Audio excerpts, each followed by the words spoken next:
என்னோட personal experience ஒண்ணு இருக்கு மேடம். ஐ டயக்னோஸ் ஒன் அப்பெண்டிசைட்டிஸ். சின்ன பையன் 17 பையன் இன்னும் நினைச்சு கூட வருத்தமா இருக்கு. வெரி க்ளோஸ் ஃப்ரெண்டோட பையன் ஆக்சுவலா 17 வயசு அவனுக்கு. டியூஸ்டே அப்பெண்டிக்ஸ் டயக்னோஸ் பண்ணி எனக்கு ஆபரேஷன் தியேட்டர் ரெடி பண்ண அன்னைக்கு நைட். அவங்க வீட்டுல இதே மாதிரி ஜாதகம் பார்த்துட்டு டியூஸ்டே நல்ல நாள் இல்ல வெனஸ்டே பண்ணான்னு சொன்னாங்க. அன்னைக்கு நைட் அந்த பையன் அப்பெண்டிக்ஸ் ரப்சர் இறந்து போனான். உங்க ஜாதகம் அந்த பையனோட வாழ்க்கையை விளையாடிடுச்சு மேடம். அந்த பழாப்பண குடும்பம் அந்த ஜோதிக டைம் நம்பி டியூஸ்டே நைட் ஏன் அப்பெண்டிக்ஸ் ரப்சர் அண்ட் டெத். அந்த வாழ்க்கைக்கு நீங்க என்ன மேடம் சொல்ல கல் அல்லது நீங்க சொல்ற இந்த நேரம் எதுக்காவது ஒரு எவிடன்ஸ் பேஸ்ட் புரோட்டோகால் இருக்கான்னு கேட்டா இல்லை முட்டை. இதுதான் அடிப்படையான உண்மை சார். எது உண்மை எது போய் வேறுபடுத்த தெரியும். நீங்க பாத்தீங்கன்னா சிம்பிளா சொல்றேன். உங்க ஜோதிட மையம் வந்து பூமியை மையப்படுத்திய கருத்து. ஃபர்ஸ்ட் ஜியோ சென்ட்ரிக் தேரி அதுவே தப்பு. சோலார் சிஸ்டம் பாத்தீங்கன்னா தேர்ட் ஸ்டாண்டர்ட் பையன் சொல்லுவான் sun is center earth revolves. நீங்க சொல்ற நவ கிரகங்கள் சொல்றீங்களே அதாவது யுரேனஸ் நெப்டியூன் ப்ளூட்டோ கிடையாது சார். ஏன்னா 19th செஞ்சுரிக்கு அப்புறம் தான் டிஸ்கவர் பண்ணாங்க. இதுக்கு முன்னாடி டிஸ்கவர் பண்ணது ரெண்டாவது போய். மூணாவது போய் சூரியன் வந்து நீங்க கிரகம் சொல்றீங்க அது நட்சத்திரம். நாலாவது போய் நிலா வந்து துணைக்கோள் அதுவும் கிரகம் கிடையாது. இது அஞ்சாவது போய். பிறந்த நேரம் சொல்றேன் சார். பிறந்த நேரம் as a டாக்டர் நான் சொல்றேன். ஒரு தாய்க்கு பிரசவ வலி வந்ததுக்கு அப்புறம் 10 ஸ்டேஜஸ் ஆஃப் லேபர் தாண்டி தான் குழந்தை வந்து வெளியே வரும். அப்ப குழந்தை வெளியே வரும்போது தலை சுத்தி பாப்பா வெளியே எடுப்போம், தொப்புள்கால கட் பண்ணுவோம், தொடைப்போம், டோக்கன் கட்டுவோம், அம்மாக்கு தாய்ப்பால் குடிதான் பார்ப்போம். ஒரு கவர்மெண்ட் ஹாஸ்பிட்டல் கிட்டத்தட்ட ஒரு நாள் நைட்டுக்கு மட்டும் 17 டெலிவரிஸ் நடக்கும். இந்த 17 டெலிவரிஸ்க்கு திடீர்னு எமர்ஜென்சி சிசரியன் செக்ஷனுக்கு நான் தூக்கி போட்டு பாப்பா வெளியே எடுப்போம். அங்க உயிர் தான் போவோம். அப்புறம் நாங்க சாவகாசமா டீ சாப்பிட்டு வந்து அப்புறம் தான் நாங்க நேரத்தை எழுதுவோம் சார் குழந்தைக்கு. அந்த நேரத்துக்கு கொண்டு போய் நீங்க ஜாதகம் கணிக்கிறீங்களா? ரெண்டாவது கொடு. அப்புறம் லோக்கல் டைம் இருக்கு, இன்டர்நேஷனல் டைம் இருக்கு. லோக்கல் டைம்னா நம்ம கல்கட்டால ஒரு டைம், மெட்ராஸ்ல ஒரு டைம். நீங்க பாத்தீங்கன்னா ஒரு இந்தியன் ஸ்டாண்டர்ட் டைம்ல ஒரு டைம் ரெஃபரன்ஸ் கோட் பண்ணி 4 minutes 8 minutes டிஃபரன்ஸ் இருக்கும். இன்டர்நேஷனல் ஜியோமெட்ரிக் மெரிடியன் பக்கம் ஒரு டிஃபரன்ஸ் இருக்கும். அப்பனா அடிப்படை கருத்து தப்பு. அது பண்ண கிரகங்களும் தப்பு.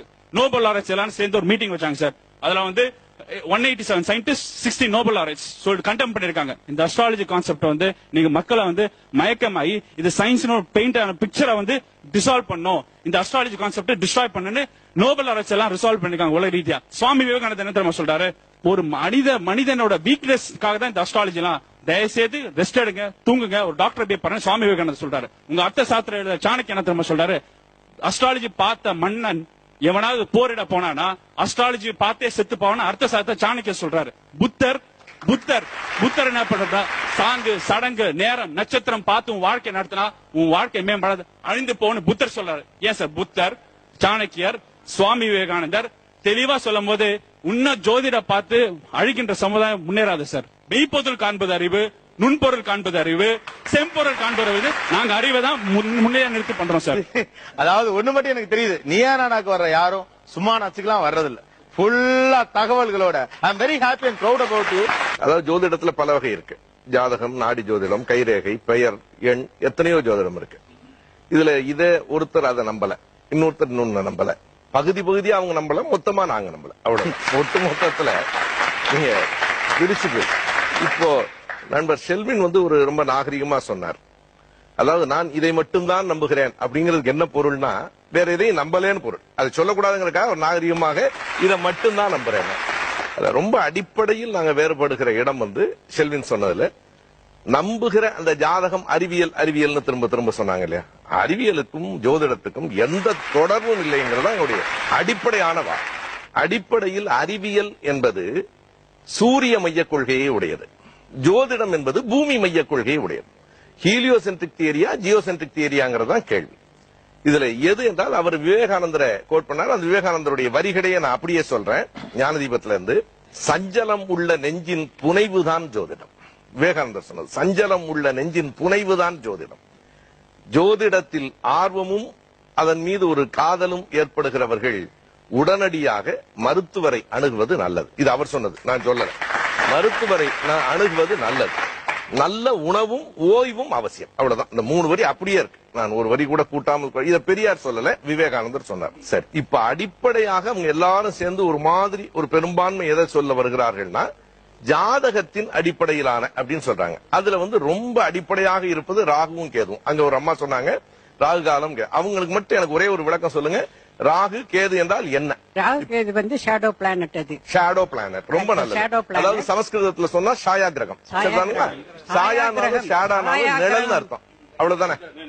இல்ல, அப்ப நிழல்னா அது உண்மை இல்லைன்னு அர்த்தம். உண்மை இல்ல. ராகுவும் கேதுவும் உண்மை இல்லை. அவ்வளவுதானே? பாருங்க, ராகு கேது வந்து ஆரம்பத்துல பராசர் இருந்துதான் ஜாதகமே வந்தது. அப்ப வந்து மை பக்கத்துல வச்சு. அப்ப வந்து he never included Rahu and Ketu. ஜாதகத்துல 7 கிரகம் தான் இருந்தது.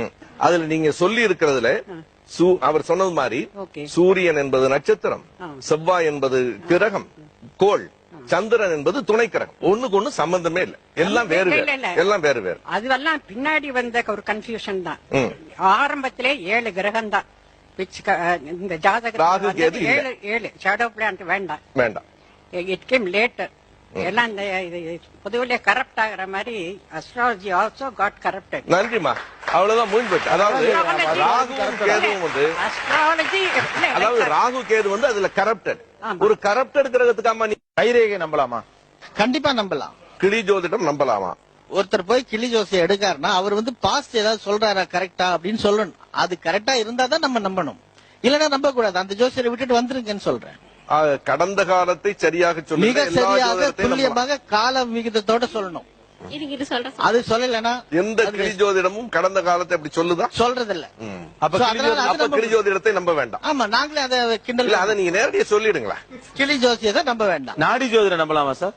நாடி ஜோதிடம் நம்பலாமான்னு கேட்டது நாங்க போய் டெஸ்ட் பண்ணிருக்கோம். நிறைய நாடி ஜோதிடம் பார்க்கும் பொழுது அவங்க நம்ம கிட்ட இருந்தே வார்த்தைகளை வாங்கி நமக்கே சொன்ன விஷயங்கள் தான் நிறைய விஷயமா நடந்துச்சு. அப்போ நாடி ஜோதிடத்தை நம்ப முடியாது. நான் நம்பல. நீங்க எங்களுக்கு என்ன அட்வைஸ் பண்றீங்க? நம்பலாமா கூடாதா? நம்ப வேண்டாம் தான் நம்ப வேண்டாம். ஆமா. ஓகே, கைரேகை நம்பலாமா? கைரேகை கண்டிப்பா நம்ப. கைரேகை ஜோதிடம் கண்டிப்பா நம்பலாம். ஒரு கைரேகை எப்படி அமைதுன்னு தயவுசெய்து தெரிஞ்சுங்க. தயவுசெய்து சொல்லுங்க. ஒரு குழந்தை தூங்கும் உள்ள அம்மா வைத்து இருக்கும் போது சுருக்கங்கள் ஏற்படும் போது அப்ப நடுவுல கோடு எப்படி வருது? சுருக்கங்கள் ஏற்படும் போது கழுத்துல சுருக்கம், இன்குவைனல் ரீஜன்ல சுருக்கம், பாம்புல சுருக்கம் வந்து பாப்பா உள்ள இருக்கும்போது சுருக்கங்களால ஏற்படுறதுதான் உங்களோட கைரேகை. சுருக்கங்கள் ஏற்படுறதுனால வர கைரேகையை உங்களோட ஃபியூச்சர் ஆன்டிசிபேட் பண்றதோட